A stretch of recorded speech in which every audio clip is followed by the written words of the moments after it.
Just an outline. I'm in witness protection, blue witness protection. Well, I see everyone is showing up, and I see a few other faces as well. So let's see. We'll give a couple minutes for a couple folks to show up, because I just asked some folks to come over from another Zoom room.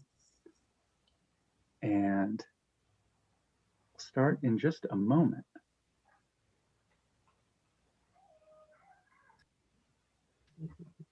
Okay.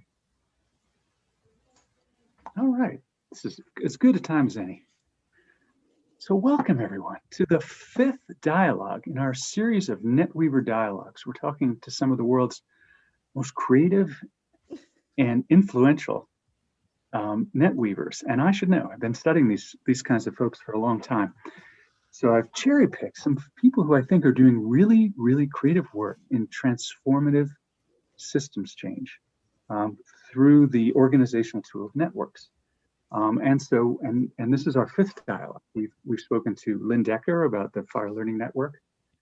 We spoke to Gail Francis and Sarah Shanahan about the REAMP network that does energy transition work in the Midwest. We spoke to Michelle Medley Daniels about her work with the Fire Adapted Community Learning Network. And today we have a double header. We have Curtis Ogden and Karen Spiller. And so let me give brief introductions for them. So Curtis is a senior associate at the Interaction Institute for Social Change, which is a really cool organization, and you should check out its website, as well as Curtis's blog, where he's some incredibly creative ideas about systems change and networks there. So Curtis has been consulting with networks of all kinds to strengthen and transform food and public health, education and economic development, all kinds of system change activity at a variety of different scales, from the local to the national. And Curtis also shares with Karen the Thomas Haas Professorship in Sustainable Food Systems at the University of New Hampshire. We should get one of those. I think we're going to have to get in touch with Thomas Haas.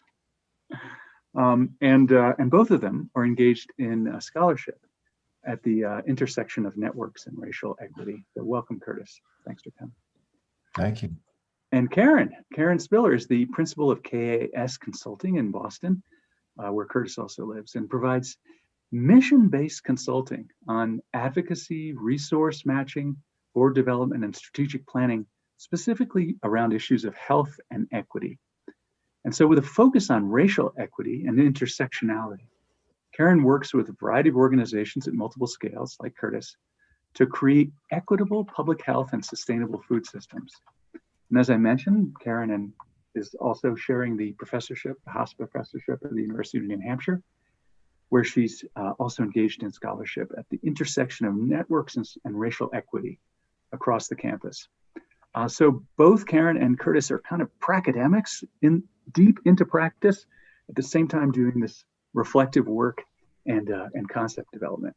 Really exciting stuff. And I've been working with Curtis for, a couple of years now to try to identify the core of effective transformative net weaving. And Curtis has been an incredible partner in that effort. So let's start off. I'm going to do a little tag team questions with our guests. Karen, I would love to hear about the systems change challenge that Food Systems New England is intended to address. Can you tell us about that? Okay. First, Bruce, thank you for inviting us into the space today. And I wanted to, start off though by bringing blessings from New Hampshire. I'm sitting in New Hampshire today. It is the home of University of New Hampshire, the place where we have that Haas Professorship, but it's also the backbone organization for our network, Food Solutions New England. And I'm thinking about particularly the Native American Heritage Month, which started November 1st. And when we think about New Hampshire, we have the indigenous lands of the Abenaki and the Pennacock and the Wabanaki peoples. And so many of the mountains and rivers and streams and all the natural features within the state still hold the names first given to them. And this is a time to be celebrating the rich ancestry, the traditions and the histories. and just the contributions that were made by Native people. So I'd love for us to, sit for a moment and welcome their spirits to rise up and continue to hold us close as we transform and contribute to a culture of equity and belonging.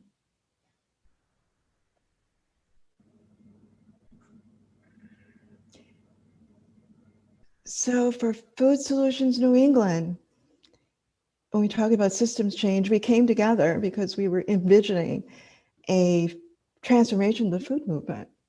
And we're looking at it in terms of collaboration, intersectionality, across sectors, across the states, the 6 New England states, and really transforming our food system so it could feed and serve us all. And that was a novel idea. Regionalism in food systems is something that we've been talking about for decades, but to actually come together in that service, again, of feeding and serving us all across the differences, across the state lines, and maximizing our power, our privilege, and our resources for that purpose. And so that is when we talk about systems change, we want to change the system in terms of particularly racial equity in food systems, the access, who owns, who makes decisions, who benefits, who harvests, and making sure that we're all a part of that. And then I said earlier, belonging and feeling a sense of collaboration and connectedness to that 50 by 60, 50% of our food is harvested, transformed, grown in our New England states by 2060, which again was one of those really innovative ways of us thinking about how are we going to do this in collaboration and shift the way we have traditionally done food and food system work to be more collaborative and beneficial for the planet ecologically and for those humans eating and growing the food. Thanks, Karen. So with that ambitious vision, why a network? Curtis, I'd like to direct this one at you. Why a network? And how did it begin? Why did, for a systems change a goal as ambitious as that, why was a network chosen, and how was it started up? Yeah, it's a great question. And before diving in, just wanted to build on what Karen had said, just to say I'm chiming in from Western Massachusetts, which is the ancestral lands of the Nonotuck people. And so as a practice, again, and with FSNE, we're always careful to mark, the ancestry of the places and spaces where we're in as we focus on land and the sustainability of land and peoples. So that question about where did the network come from? Well, Karen and I were in a room together, actually. We were not in the current roles that we have now with Food Solutions New England. We were both participants in a regional food system gathering that University of New Hampshire had pulled together.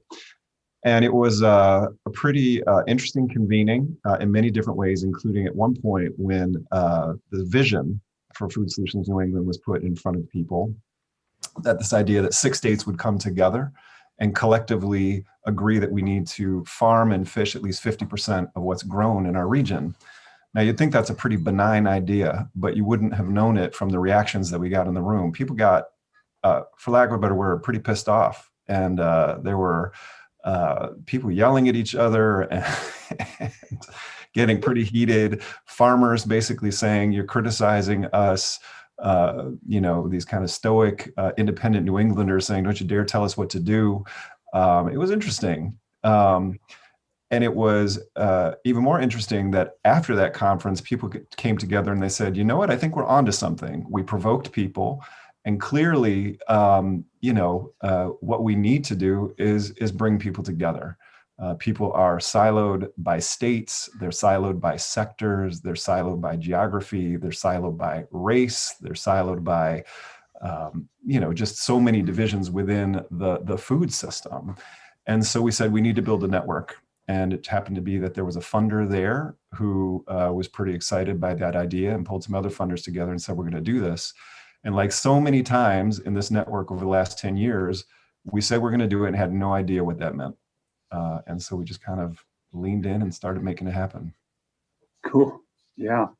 So, and so Karen, how does that sound like the origin story to you? And how has your role shaped up in the network over the years? Oh my goodness. I would say that, that dynamic of diversity of voice and perspective was certainly that something that drew me in. The fact that there was a space for inquiry, honest discussion, honest exploration, bringing your curiosity, bringing your questions, bringing your, assumptions as well, to have them challenged, was something that seemed to always be present. Like Curtis and I, that first meeting, are like, whoa. But I've never been in a space that was that dynamic of creating the space for that to happen. And my role over the years has evolved from, yes, absolutely being in that room as just what's going on, and then next, how can I get involved? How can I be a part of this? How can I be a part of this movement? And we have, several ways that I've been involved. There's a network team.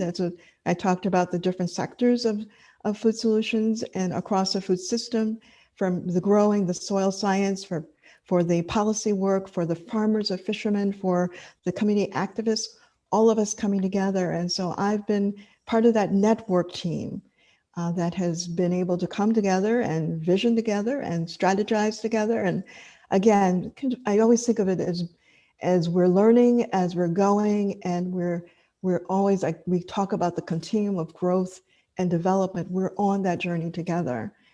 And more recently, I'm a hospice professor, so I continue to do the national work that, well, first of all, when we talk about Food Solutions New England, we were talking about New England, our 6 states. But because of the work we do, and because it became a model for people to think, well, if you're doing it regionally there, what can we take, or what can we borrow from you to bring to our part of the country? And so it was just always that way of thinking about what more, what next, in collaboration and in service of each other. And that's why I'm involved. I would have to say that the reason why I stay involved is because of the commitment to racial equity. Racial equity at the core is threaded through. It's not a piece of it. It is how we do, and the lens with which we do our work. And we're always growing in that piece of a way of knowing, because I always want to make sure that people understand that it's not a destination. We don't arrive there, but it's a journey that we've been on together. And there's something pretty special about a group of people with different lenses of how they see the world, demographics, generational, ethnic, race, education, but we all have shared value around wanting to see a food system that will feed and service all. And that means everybody has not so much a seat, but they own the table. Yeah. So that's why I'm involved. And that's a little bit of snapshot of the roles I play. Thanks, Karen. Karen, I wonder if you can give us a sense. So we've had network leaders come in and talk about their networks, and the REAMP network is kind of folks who are involved in energy management, and they're regulators and people who are working in innovation around renewable energy. And then the Fire Adapted Community and Fire Learning Network was kind of professional fire managers and community. Who's a part of Food Systems New England? Like, what does membership look like, or what kind of people do you attract? And what distinguishes inside from outside for the network? Oh, Curtis, my goodness. I don't know if there's an inside or outside. I'm going to say that first. It just so happens that we happen to be the people in the network team, right? So we get to commiserate together. We get to plan together, but there's not an inside or outside. We are all in community and in service of each other. So if you say that there's a network team, well, we are all representing networks, other networks. We have networks within networks. We have organizations. We have, again, nonprofits. We have government. We have healthcare. And I was talking earlier about soil scientists. So we have people that are, environmentalists. We have the people making policy. We have commissioners. We have of ag. We have commissioners of fish. We have fisheries. We have senators. I mean, so we talk about not only are they maybe working in a political or policy-driven organization, but they actually have policy seats where they're actually in position for that. Again, I think I began to think about, Curtis, anybody who eats, anybody who's thinking about how they're going to feed themselves and others, people thinking about land, who owns, who has, who farms, who fishes. It's a holistic piece. So there, I really just want to say there's no in and no out. Yeah. We're a big family. We like to continue to grow, continue to extend, because again, it's a value around I think the distinct value that we have is around equity, racial equity at the core, that brings us together in so many different ways. And again, maximizes our resources. It amplifies our power and privilege to that end. So sometimes we talk about undoing something, but we're really doing something. We're creating something different. Yeah. Thanks, Curtis, Karen. Curtis, come on in. You've got it. You've got it. I'm responding some things in the chat. There's some great questions coming up there. So a little parallel play. Curtis, I have a kind of a parallel question to that, which is so it's very inclusive, and it sounds like it's sort of opportunistic. What do activities look like in the network? Like what is the work of network? What does the network do? Or what has the network done? Yeah, so it's a great question. So realizing that we're a regional network, and we set it kind of this altitude, we're not a really local network. We're not a statewide network. We're across 6 states, and granted, all 6 states together, we're about 14 million people, just to give you a sense of the size of we're talking about here in New England. We were very clear from the beginning that we're not here to compete with existing efforts. We're here to kind of help connect them, synergize them, and also think about at a regional level, what are the leverage points that we should address? So we actually went through a year-long system mapping process with a practitioner who's actually a neighbor here in Belchertown, Massachusetts. And it was from that thinking about us as a regional network, what were, sort of the leverage areas that nobody was addressing. And one of the ones that came up was narrative, that we needed to come up with a narrative strategy around the food system for a lot of different reasons, because first of all, most people don't think about food as a system. Secondly, a lot of people don't think about equity as related to the food system, or all the, the inequities upon which our existing food system and so many food systems are based. And we needed to advance this idea of a more democratic embrace of the food system. That eaters are spending dollars, they're voting with their forks. That was one area. So we've been working on a narrative strategy. We've been advancing racial equity as it relates to the food system through an initiative called the 21-Day Racial Equity Habit Building Challenge that I know some of you have probably heard of.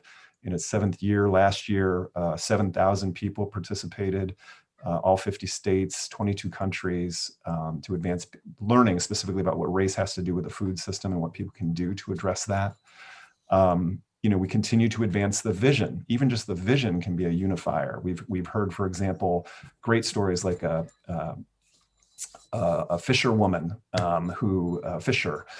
She has a boat in Rhode Island, and she actually took a placard with our vision. We have this kind of graphic rendition of it. We sometimes call it Happy Town. That's an inside story. But anyway, it's got a lot of little figures marching off toward the sun over the mountains, which is, everything is beautiful. And she puts this placard next to her boat. And when people come and ask her what she does, she says, well, I fish and I'm working towards this, right? So it's become sort of this unifier. We're also working on a policy platform, actually just about to hire a policy director to think regionally and across the food system. And then we just continue to connect leaders across all domains. We've run a Network Leadership Institute for 4 years for about 18 fellows each year. Karen and I co-run that. So, those tend to be the areas that we focus on and champion everybody doing what they're doing at the local, state and regional levels. Is there connectivity between members that doesn't flow through the network team? Yes. Yeah. I mean, we've set up a number of different ways so that it's not totally bottlenecked or, it's just sort of the hub. Again, the Network Leadership Institute was about trying to just create connections, and members of that cohort have gone off and done some really great partnerships on their own. Through the 21-day challenge, people have been connecting organically, not just doing the challenge within their organizations. I just heard a great, actually, example of, oh gosh, who was it? Somebody in Rhode Island. Oh, the Nature Conservancy just reached out. Somebody who used to be the food policy director in Rhode Island is now at the Nature Conservancy, and she is now partnering with Vermont on the 21-day challenge to do something within the conservancy within the 6 states. So we don't want to bottleneck. At the same time, there's always this tension of wanting to keep some kind of quality control, right? That we're not just talking about 50 by 60 as being any kind of 50, right? That we were talking about it grounded in equity, sustainable practice, democratically owned and operated. And so there's plenty of efforts out there that are trying to localize and regionalize, but may not have those same values at play. Yeah. When we were talking earlier with Gail and Sarah at REAMP, they shared a story about how their original vision of how they were going to leverage change in the energy system, about basically taking coal plants offline, had to be adjusted. That they had a change of heart. That they realized that it had to be about people, and it had to be about equality and equity, and about paying attention to systemic issues that were deeper than simply technical problems around energy. It sounds like you guys kind of started from that place. Would you say that your vision of systems change has evolved through the life of the network in any way? Or was it pretty much where you started? You got it right the first time. No, I wouldn't say that we got it the first time. I mean, some of us got it the first time, I would say. I would say there were fewer of us who were, upholding this idea that we need to not just have local infrastructure and not just have, ecologically sustainable practice, but that if it isn't equitable and if it isn't democratic, it won't make a damn bit of difference, because there'll be sustainability for who, right? And who owns the infrastructure and who does it serve? And so it's interesting because at the moment of COVID coming along, a bunch of funders came to us and they said, so how are you pivoting? And we basically said, we're not. This is what we've been talking about for 10 years. We've been talking about the supply chains are at risk, that people are just this close from, not having access to food, and many already don't, right, have access to reliable sources of local, fresh, nutrition promoting foods or culturally, desired foods. So I would say that, in the wake of COVID, in the wake of George Floyd, with so many people waking up, there are so many more coming in the last year saying, okay, we get it. We can't move without this. Yeah. Karen, have you seen change either in the network or in your own perception of what the change that needs to be done in the food system during your involvement with FSNE? I think Curtis mentioned it a little bit when he talked about the racial equity challenge. I think that's a good example. When we created that, we made the commitment for racial equity as one of our core values. And we wanted to make sure that we were understanding what that meant. What did it call us to do? And so we went through a process of building our skill and our will. So the 21-day racial equity habit building challenge was something that we were able to adapt from our dear friends, Dr. Eddie Moore Jr. of the Privilege Institute and the White Privilege Conference he hosts annually. and Debbie Irving, who's the author of Waking Up White. And again, it was just for us. And Curtis mentioned that we had 7,000 people participate in the pandemic. And we started out with 200 and something because it was for us. So the fact that we went from 200 in the first year, 2014, and each year the numbers increased by thousands, and this was the most significant increase, it does tell us and humbly tell us that what we have been thinking, committed to, working on collaboratively together, more people are understanding that we cannot benefit as individuals unless we're thinking about the whole. We have to think about collaboration. We have to think about humanity. We have to think about belonging. And we have to think about, as we think sometimes as we lift one up, we'll lose something. It's like, as we lift anyone up, we all are raised. We're all benefiting. And so we have seen that in that exercise of 21 day, March 30th to April 21st this year, that yes, in all humanity and humility, we said, oh my goodness, in this pandemic, this is what's happening. But we also recognize that in the pandemic, it was so, I call it sometimes their wounds, they're wounded people by the systems. And the pandemic, the first COVID, the second was the killings of people of color blatantly. The scab was pulled off. So the brokenness was more revealed. And as Curtis said, we weren't pivoting because this is what we were always doing. But we are seeing more of our neighbors in other parts of the country, other networks are understanding that we talk about sustainability. You can't have sustainability without looking at racial equity.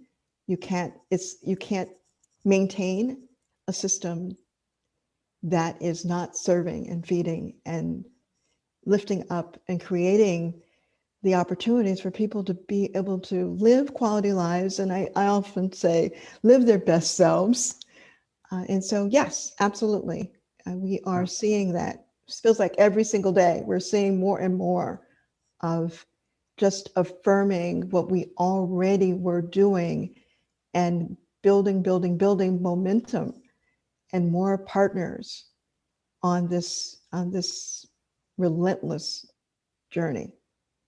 Yeah, Karen, I've heard the idea that there's sometimes the networks kind of operate in a protected space and generate ideas and innovation and create sort of glimpses of the future or small scale visions of the future that we want to scale up, that we want the system to become, and we'll wait for that window of opportunity to open when sort of then hope and history come together and we can actually start to see that change scale up and move out into a system that is maybe perhaps destabilized.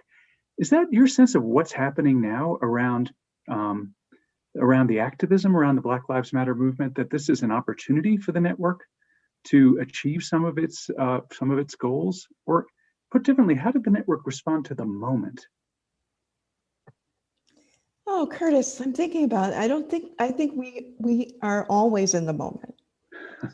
Right? So I would say that. So we weren't waiting like some people were not sure what's happening and waited for. I mean, Black Lives is not a new network, but some people just recognized its existence and leaning into it. And even if it was not Black Lives Matter, Black lives always mattered, and people were actively stomping the ground to demonstrate that. But it's a label. But just me sitting here as the Black woman, I'm always demonstrating Black Lives Matter.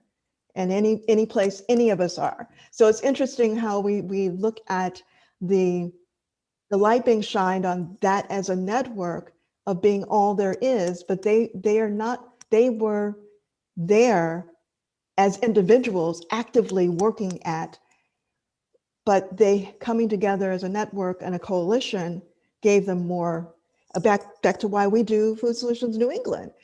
Collaboration, the intersectionality, that gives power, that gives presence, that gives, that fuels you. And there's something about being a part of something that also gives you the, we talk about our heart and our head. It gives your heart solace that you can actively think through all of this together to take it to action. So I guess I'm Curtis and I talk about this as well, is that, again, Food Solutions New England is not responsive to the pandemic or to the pandemic or to the pandemic. We're not being responsive to that. We have already in the space of being. And yes, I think we've talked about it a lot lately, as in we're thinking about the challenges, the pain of COVID, the lives lost, the jobs lost, the security and safety, health loss, that being solutionary people, we're always having to think about what, rising up from the ashes, what does this time offer us? What does this time ask of us? What does this time demand of us? And in that sense, it gives us, I always talk, it fuels our spirits to be able to, okay, this is here, but what are we going to do? What are we going to do? How are we going to be? And what we always are saying is, yes, in community, we can. In community, we can. Shared values, caring for each other, loving each other through all of the adversities and all of the mess. Holding each other close, that's something I say often, holding each other close in the midst. That's what I find when I think about Food Solutions New England. It's that place that I know I'll be nurtured, that I know that they understand. I don't even have to say anything. They know what I'm thinking. I don't have to justify or explain why we're going this way or why we're going that way, because there's an understanding, kind of a back to the heart. There's a heart connection. Yeah. And I'm going to say this, that's one of the reasons why when Curtis mentioned this to me, Bruce, I said, sure, yes, absolutely, because, I'll follow Curtis anywhere. I'll follow him anywhere because we do have the shared value. Yeah, I hear you. We also have a shared bond as both being from Michigan originally, which is Karen from Detroit and me from Flint, and being transplants to New England, that somehow matters. Yeah, Karen, I pick up what you're saying, and Curtis, I wonder if you can expand on this idea of the heart connection, because I think sometimes networks are portrayed as sort of power tools for systems change to exert, influence on some leverage point in the system, and then to alter this regime so it reconstitutes itself. But it's a very kind of inhuman kind of vision. It's all about these connections and social and technical and political and ecological. But you guys are talking about this heart connection as being at the soul or at the center of your network. I wonder, Curtis, can you expand on that a bit? Yeah, it's an interesting question. I was actually just part of Karen and I were both a part of a convening yesterday, this emergent initiative called the Systems Forum. It's a group that is trying to bring together funders and communities from all over the country to rebuild and recreate systems. And they were having a pretty intellectual conversation. And we both kind of intervened to make the point that, part of the reason why we're where we are right now is we've kind of we've othered the environment, we've othered peoples, we've how we treat people is how we treat the land, and treat them as externalities, and it's when you are able to sort of treat them as other, then you can justify mistreatment, right? And so what that requires is kind of getting back in touch with our hearts. I mean, empathy, connection, We know that, Karen and I, from doing a lot of race equity work together, that the intellectual arguments get us so far, the analysis gets us so far, but it's really being able to have compassion and actually create sort of more relational cultures that you are able to move beyond what sometimes feels like it's just impossible to move beyond.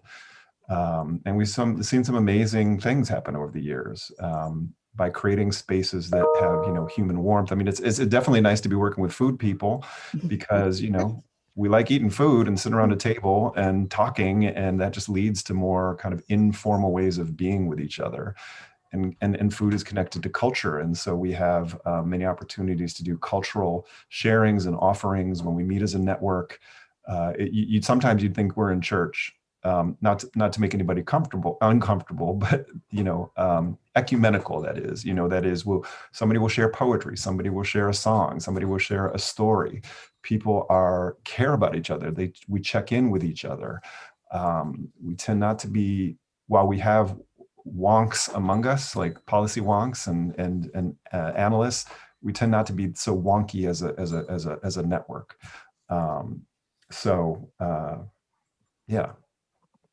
Yeah. Yeah, Karen, do you want to follow up on that? No, I think Curtis said it. I think that's what makes a network work, back to shared values.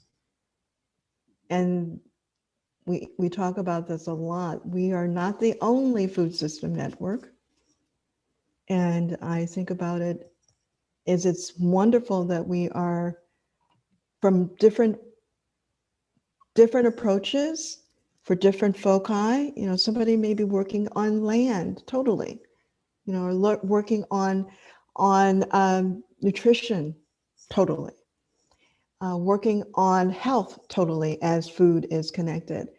And we need everyone working in whatever fuels them, because it's all part of the system.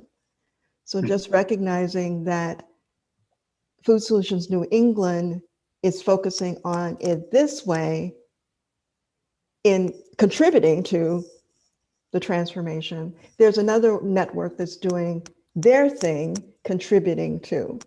So recognizing that FS&E does not have to meet everyone's need, because there are other networks that are doing that. We can trust that our fishermen partners are taking care of the oceans.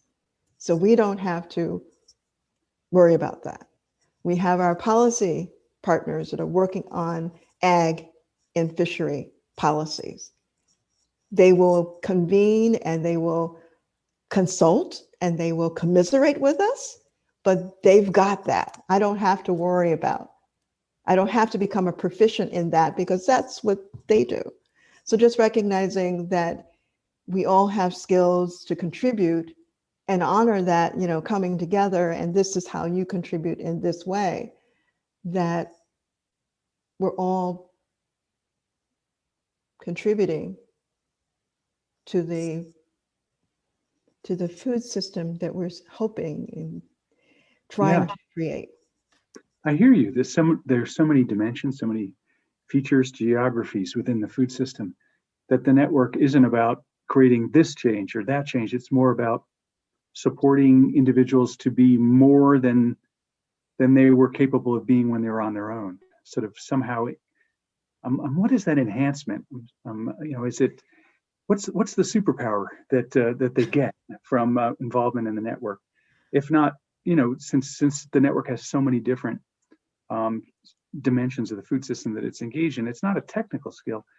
What is that extra value that they get from being involved in a network like that? Karen, what do you think? What have you seen? Oh, I would say that it is understanding that you're not the only one, that you're not alone. So one of the things that I've seen is that I'm in Boston. That's where I live. Yes, I'm from Detroit, Michigan, but I live in Boston. And so it's in Boston, there are urban farmers, urban farms. And there's a backyard garden and the raised beds. And for some, when you talk about farms and dairy farms in Vermont and Maine, that's like what are you talking about? I didn't even know it was that close, that I could actually, get there. But they're understanding that there are people that are taking care of the policy for you, right? There are people that are working on land access in concert and support, and that I am not operating in isolation, that I'm in my space, but my space is connected to the state. My space in Boston is connected to the western part of the state, and Connecticut is not far from, that. So it's also recognizing how close, when we think about our states and regionality, how close we are. I mean, I'm in Rhode Island in less than 40 minutes, and that's another state with another set of goals and objectives, but yet working on food as well. So I think the Food Solutions in New England allows us to think of something so big and feel it's accessible, that I am a part of, and that I can call up my Vermont dairy friend Beth and call her up and talk to her about what's going on her farm, where without FS&E, I would never have met her, never been able to stay on her farm, never been able to milk her cows. I mean, that's just one of the things that it allows. I mean, that's one of those tangible things. But it also, again, she cares about my humanity and I care about hers. And I would not have known that there was somebody in Vermont that doesn't look like me that cares about what happens in my urban center. So I think that's one of the beauties that I could say for Food Solutions New England. Like, that's the one I can speak about. Mm-hmm. I loved a paper that's ancient about the strength of weak ties, and it sounds like you're describing the strength of weak ties, sort of ties to people who are outside of your familiar group, the people who you ordinarily interact with professionally or personally. But it's the strength of weak ties that become strong ties. Right, absolutely. That's one of the things I tell my students, that do not go into a room without sitting next to somebody you don't know. Because in that moment of not knowing, you actually build a new connection. There are assumptions we make by what person's wearing, what bag they're carrying, what color they're wearing, what color their hair is. And once you stop to have a conversation, you actually begin to see that we share more than is different. And if we're always sitting with people that look like us, or we think like us, we're never able to extend our humanity, extend our growth, extend our care, our love for other people. So it's really one of those, again, I encourage my students, particularly when we were in campus and we were in the dining hall, if you see someone sitting alone, go over there and introduce yourself and invite them over. You don't know what's going on, but you can actually have made a good day out of a bad day for that person. And also, again, learn something that will fuel you, serve you, and warm your spirit.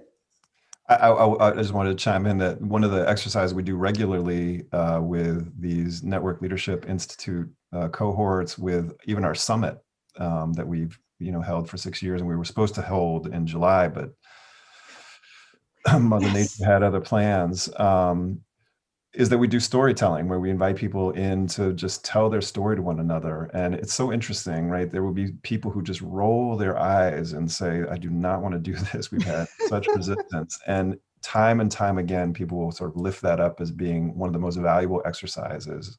They get to learn things about colleagues that they never knew. They meet somebody new, they find, and so many of these emergent partnerships that we hear about later are the result of being intentional about creating that space. Because it's also the case, people go to conferences, they go to gatherings, some are much more natural networkers. Others, you've got to create the space so that people almost get kind of the permission, or maybe sometimes, the direction, boom, the directive, you've got to do it. So it's all this network weaving. Yeah, that's, I want to leave time for discussion. So I think this might be a good time to go into break.